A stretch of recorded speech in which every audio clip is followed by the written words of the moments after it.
Pada periode tahun 2000-an, Singapura boleh berbangga dengan beberapa pemain naturalisasi yang mereka miliki. Pemain yang akhirnya mampu membuat mereka juara Piala AFF beberapa kali dan menjadi salah satu kekuatan terbesar di ASEAN. Kini dalam beberapa tahun terakhir, langkah yang dilakukan oleh Singapura coba dilakukan oleh Timnas Indonesia. Bedanya, pemain yang dicari Indonesia adalah pemain yang memiliki garis keturunan, sementara pemain yang tidak memiliki darah Indonesia sama sekali tidak dilirik. Cara yang dilakukan oleh Indonesia tersebut akhirnya memberikan dampak positif dengan beberapa prestasi yang mereka dapatkan. Hal inilah yang membuat negara-negara lain iri dan meniru apa yang dilakukan Indonesia. Salah satunya adalah Malaysia ketika mereka terus menaturalisasi banyak pemain. Tapi jika terus menirukan Indonesia, tampaknya Malaysia tak akan sanggup. Lantas apa alasannya? Berikut ini adalah ulasannya.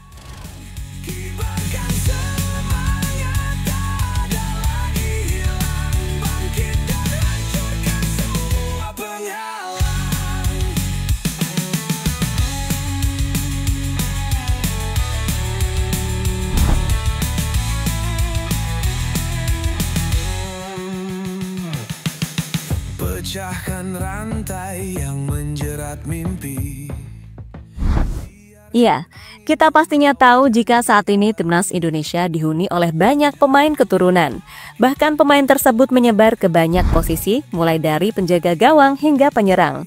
Jika melihat pertandingan akhir yang dijalani oleh Indonesia, setidaknya ada 16 pemain keturunan yang mendapatkan panggilan dari Patrick Kluivert. Jumlah itu pastinya bisa bertambah karena ada beberapa pemain yang tidak bisa bergabung. Misalnya adalah Ragnar Oratmangun, Eliano Renders, hingga Elkan Bagot. Jadi jika ditotal, pemain keturunan yang dimiliki oleh Indonesia jumlahnya semakin banyak.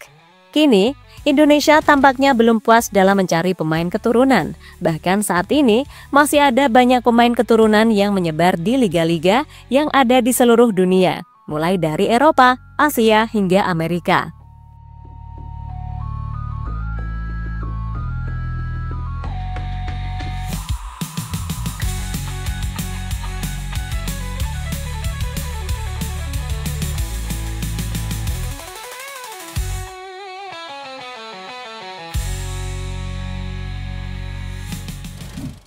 Untuk saat ini sudah ada beberapa pemain keturunan yang dirumorkan bakal segera bergabung. Mereka adalah Mauro Zylstra dan Miliano Jonathan. Belum lagi ditambah dengan pemain lain seperti Pascal Struijk hingga Thijs Dallinga. Jika semuanya bergabung, maka bisa saja membuat Timnas Indonesia kebanjiran pemain keturunan. Bahkan starting line up-nya bisa pemain keturunan semua.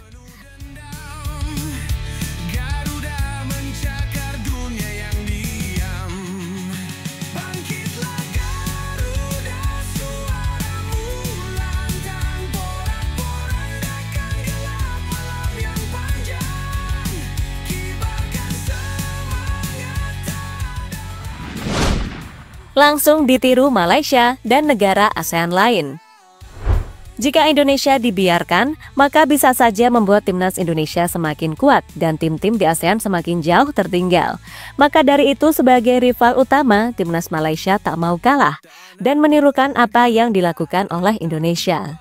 Masalahnya, negeri jiran tersebut terkendala dengan terbatasnya jumlah pemain keturunan di luar negeri.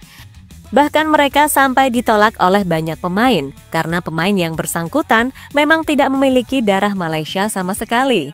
Dan pada tahun ini, tak ada angin, tak ada hujan. Malaysia tiba-tiba mendatangkan banyak pemain yang berasal dari Amerika Latin. Hal yang membuat semuanya bingung karena proses naturalisasi dan latar belakang si pemain tak dipublish oleh pihak Malaysia. Malaysia pun berdalih jika pemain naturalisasi mereka sudah disahkan oleh FIFA dan bisa bermain di turnamen resmi. Tak hanya Malaysia, langkah serupa juga dilakukan oleh Vietnam. Bahkan pemerintah Vietnam sampai merevisi undang-undang agar mereka bisa dengan mudah mendatangkan pemain keturunan. Revisi yang dimaksud adalah soal undang-undang Dui Kewarganegaraan. Hal ini pastinya sangat mirip dengan yang terjadi di Filipina, karena timnas Filipina juga diperkuat oleh banyak pemain dengan paspor ganda.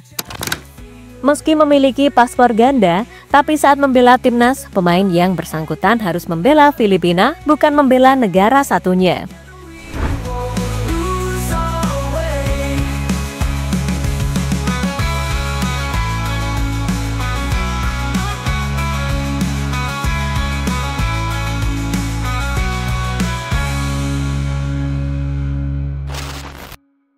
ASEAN dibuat terkejut, ada 400 lebih diaspora Indonesia. Malaysia maupun Vietnam boleh-boleh saja menirukan apa yang dilakukan oleh timnas Indonesia. Tapi apakah mereka mampu dan melakukan hal serupa hingga tahun-tahun yang akan datang? Mengingat jumlah pemain keturunan Malaysia dan Vietnam sangat terbatas. Berbeda dengan Indonesia yang ternyata memiliki banyak pemain keturunan yang tersebar di seluruh dunia.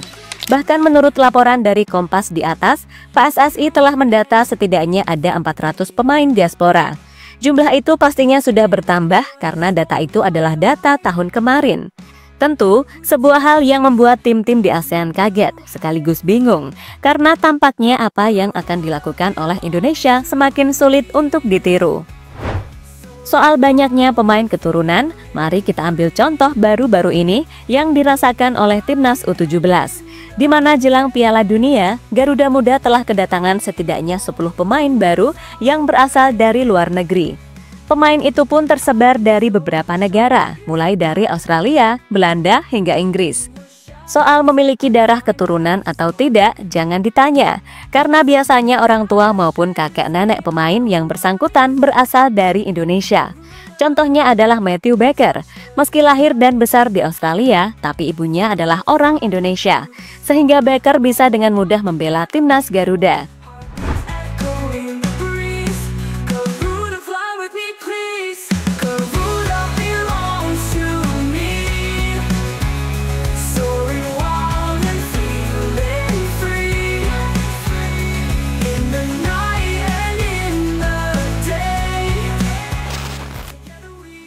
Indonesia kebanjiran pemain keturunan di semua level timnas. Rival-rival di ASEAN pastinya semakin bingung karena pemain keturunan Indonesia tak hanya membela timnas senior maupun timnas U17 saja. Karena timnas di level kelompok lain juga memiliki pemain keturunan. Contohnya di timnas U23. Untuk timnas U23 bisa diperkuat oleh Chance Raven, Dion Max, Tim Gapens hingga Wilber Jardim. Pemain-pemain inilah yang diprediksi bakal diandalkan di timnas babak kualifikasi Piala Asia nanti. Terakhir ada timnas putri, seakan tak mau kalah dengan timnas putra. Saat ini timnas putri juga dipenuhi oleh banyak pemain keturunan, entah itu yang berasal dari Belanda maupun Amerika.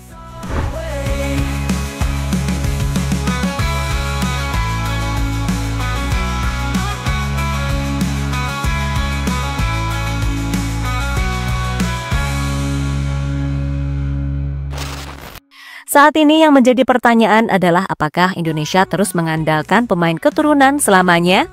Masalah ini coba dijawab oleh Erick Thohir. Ketua PSSI itu sadar jika pemain keturunan yang dimiliki oleh Indonesia sangat melimpah. Tapi Erick Thohir memastikan jika Indonesia tak akan selamanya mengandalkan pemain keturunan. Maka dari itu, dirinya berjanji akan coba melakukan pembinaan pemain usia muda agar mereka bisa menjadi pemain masa depan di timnas Indonesia. Untuk timnas senior, kita quick win. Kenapa? Ya kebetulan momentumnya dapat. Iya kan? Momentumnya dapat. Gitu. Tapi apakah terus ini dibangun pakai naturalisasi? Timnas U17 naturalisasi? Timnas U20 naturalisasi? Ya tidak dong. Pembinaan di bawahnya mati dong, kata Erick Thohir pada media. Jadi itulah pembahasan soal pemain keturunan yang dimiliki oleh Indonesia dengan negara-negara lain. Ternyata yang dimiliki Indonesia jumlahnya sangat banyak dan itu harus segera dimanfaatkan.